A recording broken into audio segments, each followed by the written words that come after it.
دیکھیے مذاکرات کسی بھی حالت میں ہونے چاہیے، یہ ایک اچھی بات ہوتی ہے، اور تمام مسائل اور اختلافات کا حل جو ہے وہ مذاکرات میں ہی ہوتا ہے۔ لیکن پی ٹی آئی اور خاص طور پہ عمران خان کی جو سوچ نے دیکھی اب تک، وہ شاید اس بات پہ بلیو نہیں کرتے، وہ کنفرنٹیشن کی پولیٹکس کو زیادہ بہتر سمجھتے اور اب تک انہوں نے وہی کی ہے۔ ابھی بھی مذاکرات میں آنے کی شاید ایک وجہ یہ بنی ہے کہ انہوں نے اپنے تمام جو اٹیمپٹس تھے وہ کر کے دیکھ لیے ہیں۔ جب وہ کامیاب نہیں ہوئے تو انہیں شاید پارٹی میں جو کچھ سمجھدار لوگ ہیں انہوں نے یہ بتایا ہے کہ جی مذاکرات کرنے چاہیے، اور وہ کرنے پہ آگے ہیں۔ لیکن مجھے ابھی بھی پتہ نہیں کیوں مجھے ایک فیلنگ ہے کہ عمران خان شاید مذاکرات کو آخری حد تک جانے نہیں دیں گے، اور کہیں نہ کہیں آ کر کوئی نہ کوئی ایسی بات وہ ضرور کر دیں گے جس سے مذاکرات میں مسائل پیدا ہوں گے۔ لیکن اگر اللہ کرے مذاکرات جاری رہتے ہیں، کامیاب ہوتے ہیں، تو یہ اس ملک کے لیے تو اچھا ہے ہی ہے، ہماری سیاسی استحکام کے لیے اچھا ہے، معاشی استحکام کے لیے بہت اچھا ہے، لیکن پی ٹی آئی کی اپنی سیاست کے لیے بھی بہت اچھا ہے۔ اس وقت جب میں آپ سے بات کر رہا ہوں تو خیبر پختونخوا میں خاص طور پہ دہشت گردی کی بنا پر حالات بہت خراب ہیں، اور کرم کی جو صورتحال ہے وہ تو بہت ہی تشویشناک ہے کہ 2.5 مہینے سے زیادہ عرصہ ہو گیا ہے کہ وہاں آمد و رفت بند ہے اور لوگ بیچارے بہت مشکلات کا شکار ہیں۔ لیکن ابھی تک چیف منسٹر صاحب نے ایک مرتبہ بھی کرم جانے کی زحمت گوارا نہیں کی، اور مجھے تو کسی نے یہ بھی بتایا کہ شاید ابھی تک اس اسمبلی میں کے پی کے کی اسمبلی میں وہاں شہید ہونے والے لوگوں کے لیے دعائے مغفرت بھی نہیں ہوئی ہے۔ اب اگر یہ رویہ ایک منتخب چیف منسٹر کا ہوگا تو میں سمجھتا ہوں کہ بہت افسوسناک بات بھی ہے، لیکن پھر بہت سارے سوالات بھی اٹھتے ہیں کہ کیا خیبر پختونخوا کی حکومت اس لائق ہے، یا اس کے اندر اتنی صلاحیت ہے کہ وہ اپنے صوبے کے لوگوں کی خدمت کر سکے، یا پھر وہاں جو لا اینڈ آرڈر کی صورتحال خراب ہو رہی ہے اور وہ بنیادی طور پہ ذمہ داری صوبائی حکومت کی بنتی ہے، اس کو وہ کتنا سیریسلی لے رہے ہیں اور کتنا سیریس کو ایڈریس کرنا چاہتے ہیں۔ تو یہ تشویشناک بات ہے، اور اس قسم کی باتیں جو آپ نے جس کا ذکر کیا وہ چیف منسٹر کو بالکل زیب نہیں دیتی۔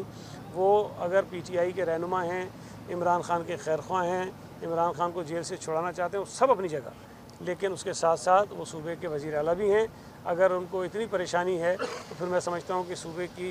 عوام کے اوپر رحم کریں، حکومت چھوڑیں، اس کے بعد جو مرضی ہو جائے گی۔ سندھ کے ساتھ ایک سوتیلی ماں کا سلوک جو ہے وہ رکھا گیا ہے مختلف حکومتوں میں، لیکن فرق یہ ہے کہ پی ڈی ایم کی حکومت ہو اور یا موجودہ جو ایک حکومت ہے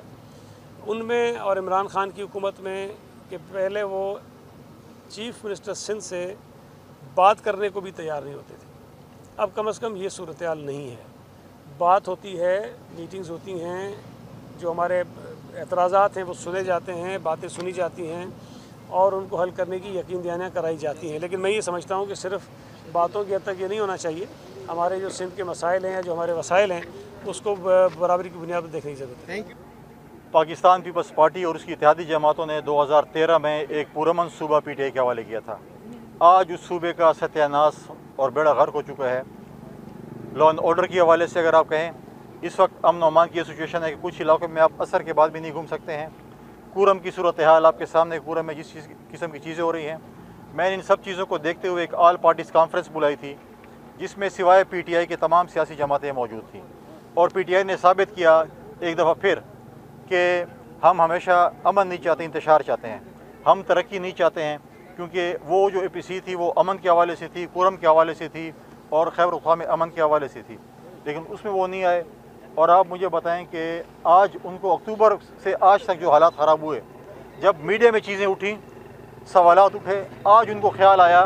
کہ ہم نے کچھ نہ کچھ کرنا ہے۔ اور ابھی آپ دیکھیں، جس وقت میں نے اعلان کیا کہ میں کورم جا رہا ہوں، مجھ سے پہلے سی ایم صاحب بھاگے کہ میں جا رہا ہوں۔ اس کے ساتھ ساتھ اگر آپ دیکھیں اس وقت وہاں پر جس طریقے سے بچوں کی اموات ہوئی ہیں، آپ مجھے ایپیکس کمیٹی کے پہ بہت بڑا اعتراض ہے جو چیئر کرتا ہے سی ایم، کیونکہ جس شخص کے اوپر دہشت گردی اور انتہا پسندی کے ایف آئی آریں ہیں، وہ ہماری ایپیکس کمیٹی کا اجلاس چیئر کرتا ہے اور وہ کہتا ہے کہ میں نے امن لے کے آنا ہے۔ جس نے خود اپنا صوبہ ملیٹنٹس کے حوالے کر دیا ہے، آپ کہتے ہیں کہ یہ امن لے کے آئے گا۔ آپ مجھے بتائیں کہ آج تک صوبائی اسمبلی میں کبھی بھی کورم یا صوبے کے امن کے لیے کوئی آواز اٹھی ہو یا ڈیبیٹ ہوئی ہو؟ تو آپ نے اس صوبے کو میں نے کل بھی کہا ہے کہ وفاق کو چاہیے کہ اگر اس قسم کے سی ایم جاتے ہیں تو لیڈر آف دی اپوزیشن کو بھی جاننا چاہیے کہ وہ بتائیں کہ ہمارے صوبے کی ایکچوئل کیا ہے۔